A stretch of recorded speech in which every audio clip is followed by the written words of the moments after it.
while, and going through, I've known some of your titles, but I wanted to go through and make sure I had looked at pretty much everything that was listed on Board Game Geek for you. A couple of them jumped out to me as giant surprises. I had no idea you designed Nightmare Chess. How did you get involved with that? Well, I designed it with Pierre Créquin, was a good friend when I was a student. And in fact, I think it was his idea. He just had the idea, it was just a joke when talking together. And I said, oh, it could work.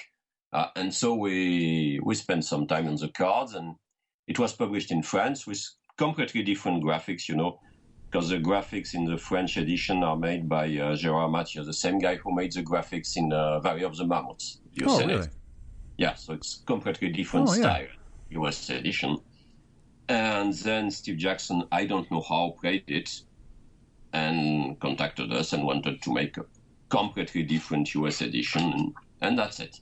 It was one of my first published games, yes. Really? And you did a couple sequels to it, I think expansions, right? There was a couple different iterations of it that came out after the first one. Yes, there has been an expansion, and I think the last edition now has everything together, cards from the original deck and the expansion.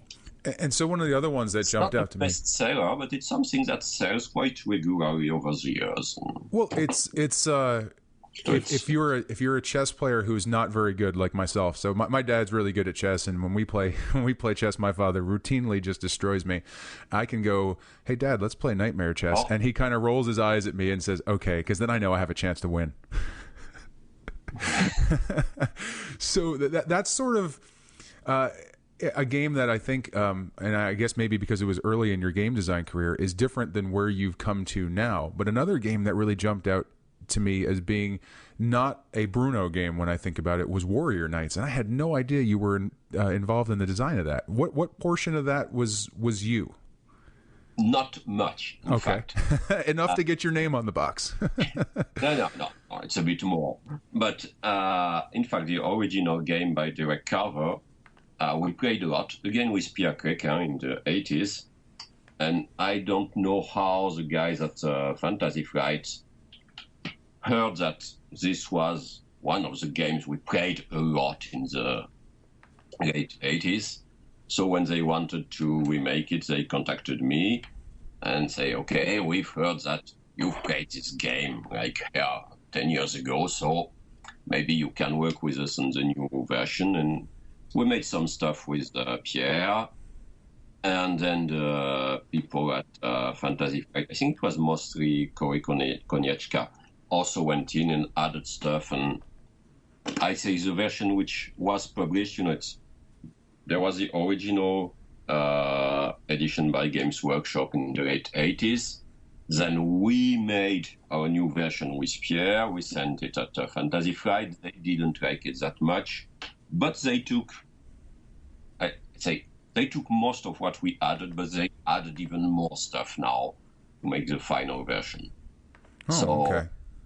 So in fact, there were 3 steps in the design: original design by Derek Carver, addition by Pierre and me, and then addition by the Fantasy Flight team and mostly Cory Konieczka. Okay. Because I was going to say, there's a style. I think most good designers develop a style, and I'm a big music fan, so I liken it to a sound. A particular band or a particular composer has a certain sound, and neither of those games were what I would consider the typical Bruno sound. So I was really curious how those fit in. I think Nightmare Chess is my style. Warrior Knight isn't, but I think Nightmare Chess is more or less my style. Okay, so what's Bruno's style? Because I think I know what I think it is. I'm curious what you think it is. It's lots of different events, different cards. Nightmare Chess is the same style as games like Democracy, Castles, games I made in the 80s. I think they are in the same style. Yes. Do you think? I would describe, I think, your style as fun first. So I think you, to me, it feels like you like a lot of player interaction, and some crazy things happening that some people might consider swingy, but I think they're fun because they create unpredictability. Would you say that's accurate? How would you describe your style? What's important to you in game design? Well, you talked about fun. I would not say it's fun, the heart of the matter, because I think there are very good games which are not really fun. But I think it's more making something challenging and exciting. And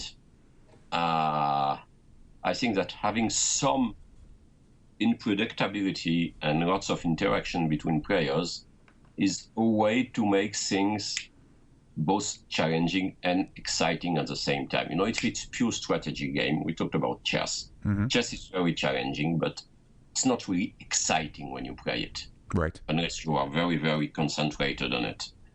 And I think it's not just for fun, because with some exceptions, but most of my games are still games where you try to win. You have to make all you can to win the game. So they are very serious in this way. But I say it's more interesting when you try this with really interacting with the other players. I've read somewhere, it was not my idea, but I think it's very true about my style, that I try to make games where the components, the cards, the board, the pawns, are not between the player. Right. You really play with the other players. You don't play just with the situation on the board and your cards. You play with what you think the other player is doing, is thinking.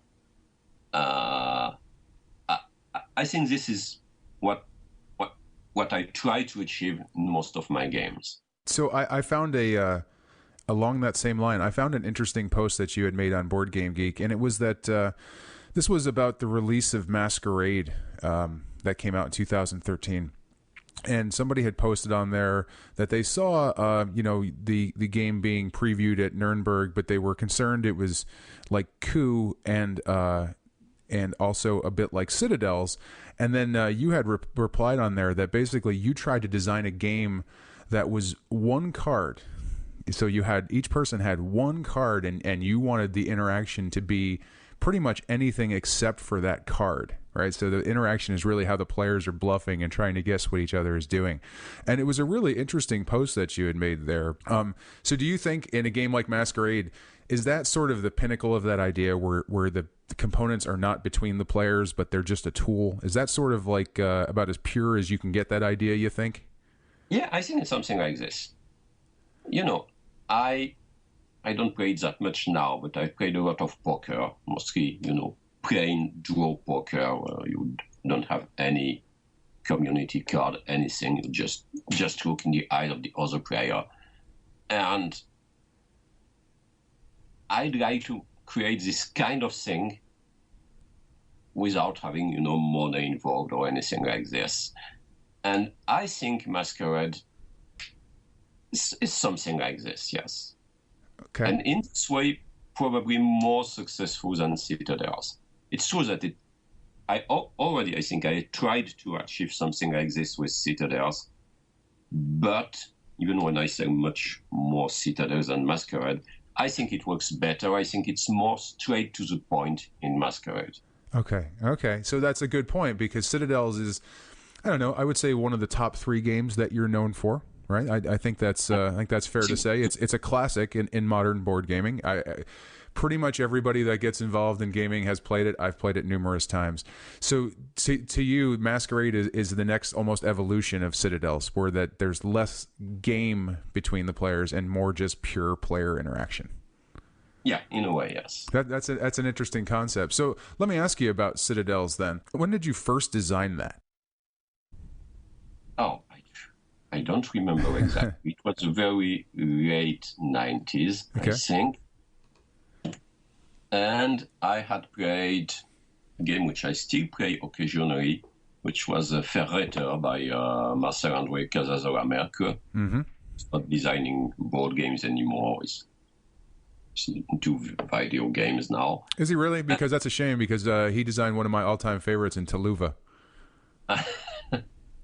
So, and I really liked Ferreter, and there was this character selection mechanism, not exactly the same, but really very similar, except that it was just a 4-player game and it was not based on the same system. But there was the same way of choosing your card and trying to guess what character the other players had. And I wanted to make something uses. In fact, when I played this game, I already had an idea of making a city building game for quite long. I didn't know how to have players, change characters, change abilities from time to time. And I had something very much more static, a bit like Cosmic Encounter, where you Sure. are alien and you always use his power. Mm-hmm. And when I played Ferreter, it was like, oh, I can take my games and just add that characters will be different, will be chosen every round, Right. and add some real bluffing in it. And so, in a way, Citadels is like a cross between this idea of city building, Cosmic Encounter, and Ferreter. I think there was these 3 origins, more or less, Oh, okay. in the game. So you semi-recently, I think this was probably 2 or 3 years ago, kind of redid Citadels and turned it into Lost Temple. That was published by White Goblin and then also by Stronghold here in the United States. What was the motive for sort of re-engineering the classic and turning it into something new? Well, first idea is that since Citadels has been published, very regularly I have game publishers asking me, make us a Citadels board game. And it comes very regularly. And I don't have that much really good ideas for this. I think the first try was Mission Red Planet, which is of a Citadels board game in a way. But which is something, even when it's not longer, but more complex, more involved, more sophisticated than Citadels. And then the next time I was asked to make a Citadels board game, I say, okay, with Mission Red Planet, I've made something more sophisticated than Citadels, more complex. Now let's try to do something lighter, something more family fair in a way. Uh-huh. And it was also, I think there are not enough, just basic racing game, just move your pawn and try to be the first in the end. It's something I've always liked, like Game of Goose and all these good old games. And, and the Hare and Tortoise. I've played a lot of Hare and Tortoise in the 80s. And so I decided to try to make something based on a very, very basic track. You start from the beginning, you try to go to the end, and to use characters like Citadels, and to make it much lighter so that it could be played by kids or and with also a lighter setting and simpler systems. And I think in a way Lost Temple is something like the family version, the lighter version of Citadels. I would agree with that.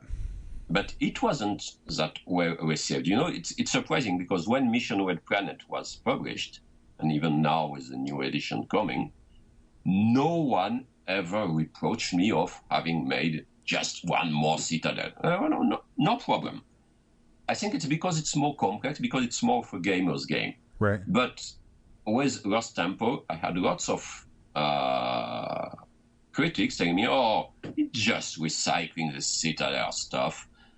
And yeah, it's recycling this Citadel stuff. But I think the problem and the reason people didn't like it is that it's recycling it and making it, trying to make it available to people who are not necessarily hardcore gamers like the one who play Citadels. Sure. They didn't mind when it was in Mission Red Planet, but they did mind when it was in Lost Temple. That was fun. So, did you intend for Citadels and Lost Temple to play as well for a two-player game as they do? Because I think those are both games that play surprisingly well as a two-player game, and you wouldn't think they would based on the type of game it is.